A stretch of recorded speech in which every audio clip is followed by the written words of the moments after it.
Coming to the stage, a very funny gentleman. Please welcome Vince Bowman. So this is my top 10 comics of all time, ranked from number 10 to number 1.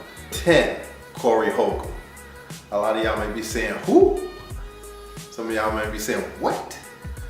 And others might be saying, yeah, I can see that. Well, I'm in the, yeah, I can see that category. Corey Holcomb to me is hilarious. I've been a fan for a long time. He's one of those comics that can make me laugh until I start coughing. He's a little irreverent. Maybe he's not everybody's cup of tea. He's very edgy, but I'm a fan of his. And Corey, you be having these comedic beefs. What's going on with that? Well, you know, it's not for me to judge, I guess. Corey's from Chicago, so that's what makes him kind of edgy, I guess. 9, Angela Johnson. Miss Nail Salon girl. She is so funny. And you know, I just discovered her maybe a few years ago.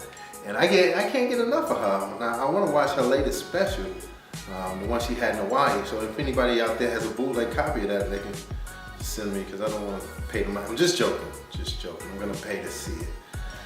But I think she is so funny, and she has this deadpan delivery. And you know, her comedy is reality based.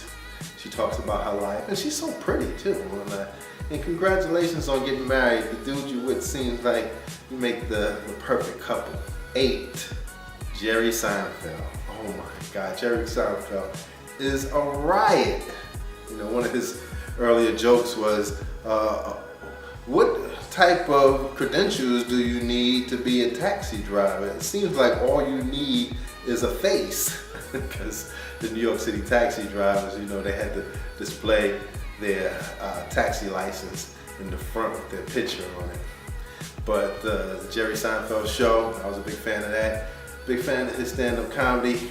He takes the littlest things that we overlook, and is in our subconscious, and he brings it up to our conscious and makes us think, yeah, what about that? So Jerry Seinfeld, his show is hilarious, and the people on his show were hilarious.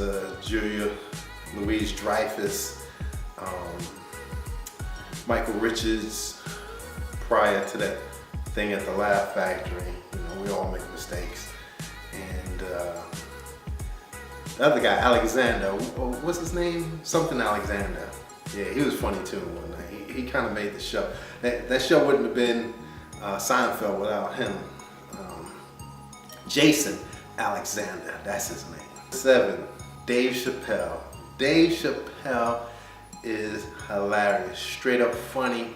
And you gotta respect him. My man walked away from $30 million. Comedy Central was gonna write him a check for $30 million, and he said no. I don't know if I could have did that. You know, there was something about creative control that they wanted. They wanted too much control. Him being a true artist, he was like, no, I can't do that. Bye, I'm going to Africa. I would have been like, look, Comedy Central, you write the script, just write me the check. But then, Dave Chappelle in the interview I heard of him after all that ordeal, and he got his footing back, said that he wouldn't advise doing that. He wouldn't advise anybody to do that because it was very uncomfortable. The man is real. You gotta give it to him. Number 6, Jamie Foxx. This guy is so talented. You know, he's just oozing with talent and skills, because talent is something that you're born with. Skills is something you have to work on. And when he was on In Living Color and he did The Ugly Girl, oh my God, that Ugly Girl, I would be falling out my chair looking at him. And then he had the Jamie Foxx show. That was hilarious. I followed that and all his specials. He even got into a couple of beefs in his career. One was with LL Cool J on the set of Any Given Sunday. He was saying LL was being a little bit too realistic, and he was trying to say, yo, this is a movie. And I guess LL was really trying to fill his part or whatever. Then he had another beef with this comic, man. They say he destroyed his career because Jamie Foxx started going after him and making pretend like he was the dude's conscience. The skit was hilarious. I forgot who the dude was, but if you ever see it, watch it. 5. I love black people, but I hate niggas. Y'all know who that is. Chris Rock. Chris Rock is the man on that. But you know what the funniest, or one of the funniest things he ever did to me was when he was in I'm Gonna Get You Sucker. He was the dude that came into the store to buy stuff. And he was like, how much for the ribs or whatever? And the dude was telling him the price and whatnot. He was like, oh, how much can I get for this? That skit was hilarious. You gotta watch it. Watch Chris Rock, young Chris Rock, and I'm Gonna Get You Sucker. The skit was probably maybe 5 minutes, but it was one of the funniest things I've ever seen him in. 4. Red Fox. What can you say about him? He was just hilarious. He told a joke that actually Martin Lawrence told later on Saturday Night Live. And they got Martin Lawrence banned from Saturday Night Live forever.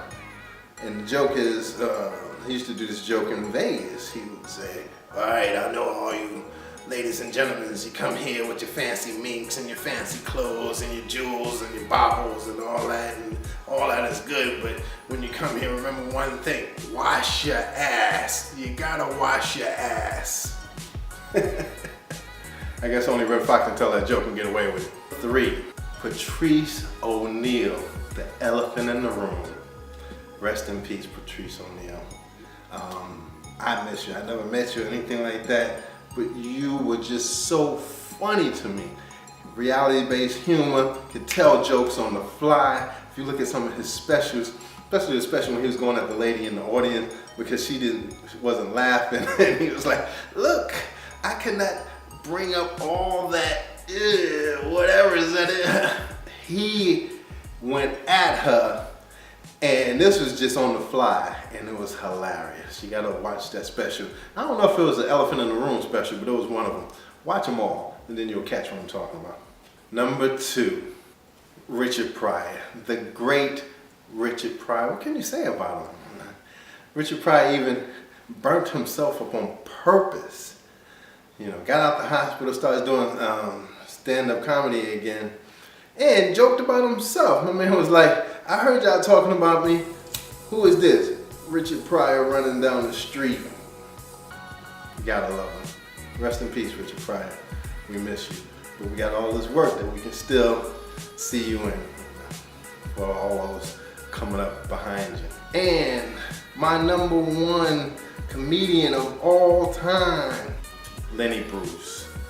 Lenny Bruce has to be at number 1 for me because he's the one who made it possible for comedians to exercise their constitutional right here in America to say what they want. Lenny Bruce used to go to jail saying the things that he wanted to say on stage when he was being censored by the authorities. He had a tragic end to his life, but he had a beautiful body of work, and his conviction was beautiful as well. And he made it possible. If it wasn't for Lenny Bruce, there would not be a Richard Pryor. Because nobody would be getting on stage. If we were all being censored, and if we said the things that we wanted to say for those blue comedians, and we go to jail for them, we wouldn't be saying it. Lenny Bruce made it possible for us to say, hey, bitch, you motherfucker, hoe ass nigga. I'm being over the top, but y'all know what I'm talking about. Don't forget to like, share, subscribe to the channel. Until the next time, peace.